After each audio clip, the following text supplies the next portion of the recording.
Here we have the under painting. We're going to start adding in colors. Remember a couple things. If you keep the tones right, you're going to have a lot more flexibility with holding together the structure of that painting. So make sure that if something is dark, doesn't matter what color you choose, but keep the darks dark, the mid-values mid-value, and the lights light. Here is the palette that I've mixed up. Looking at a George Inness painting, these warm values are going to be for the sky, and these darker greens are going to be for the land. I'm going to reference my photograph so that I keep my values right. And I'm going to just jump right in. I'm going to start working in the back and work my way forward.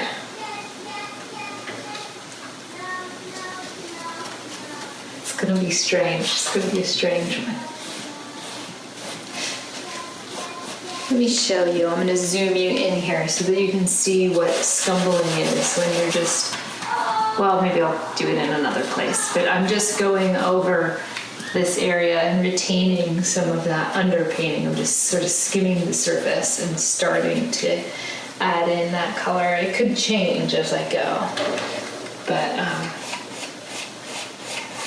the sky, can you see in my photograph, it's very, very dark.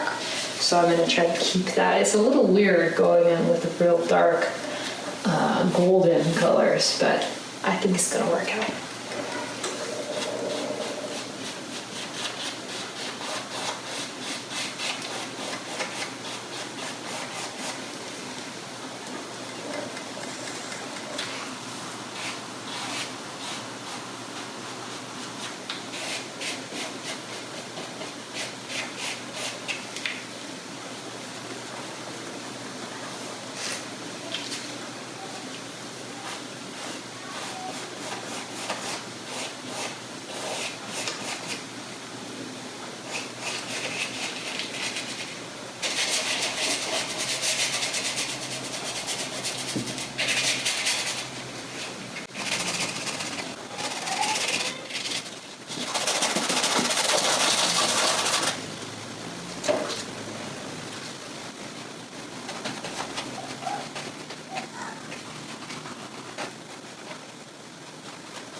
I'm going to zoom you in here so you can see what I'm doing, and this way of kind of just brushing the paint over the surface of that canvas is what's called scumbling.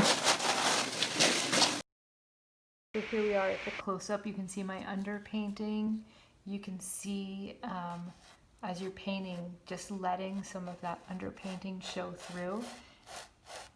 That's called scumbling, where you're scumbling back in the light. Now it looks kind of weird. The colors aren't really marrying that well. I think I might go in and just shift it a little more to pick up more of that peachy underpainting so that things kind of look like they belong together.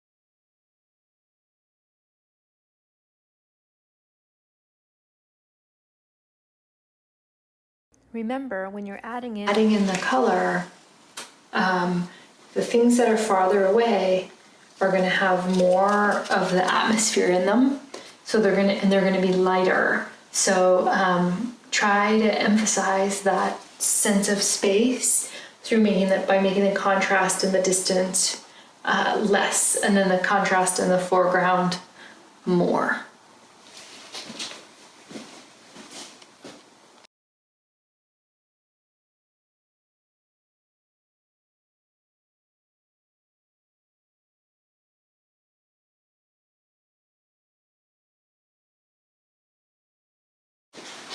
You may find that your set out color scheme, you have to vary from it. So in this sky, I just couldn't get as deep as I needed to get to maintain the value in order to keep it that golden color. So I did have to veer out into other colors, but it's still nice to have that initial setup that you stray from, as opposed to just going in and totally blind.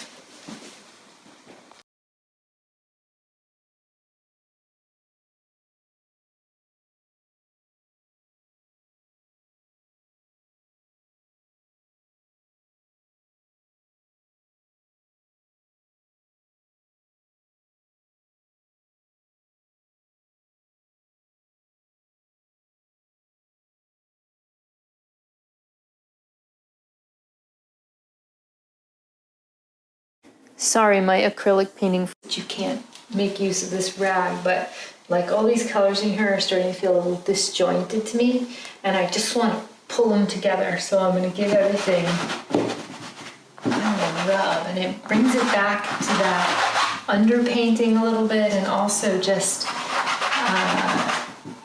mixes those colors a little bit. Then you have another kind of, you can go back in on the top, but it kind of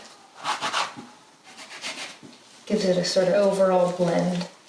Or you can come in down here and just do this nice sweeping overlay of the color, keeping it nice and thin. Then you can have that beautiful underpainting coming through to show that warmth and kind of unify things.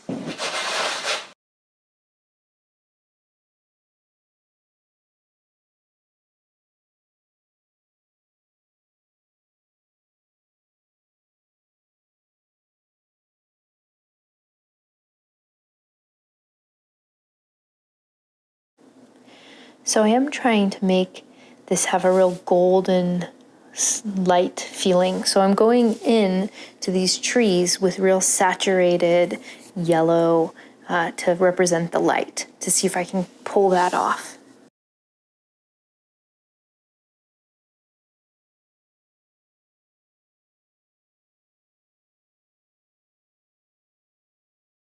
Still working on it, but you can see the colors starting to incorporate, and the values are, I'm trying to retain that value structure.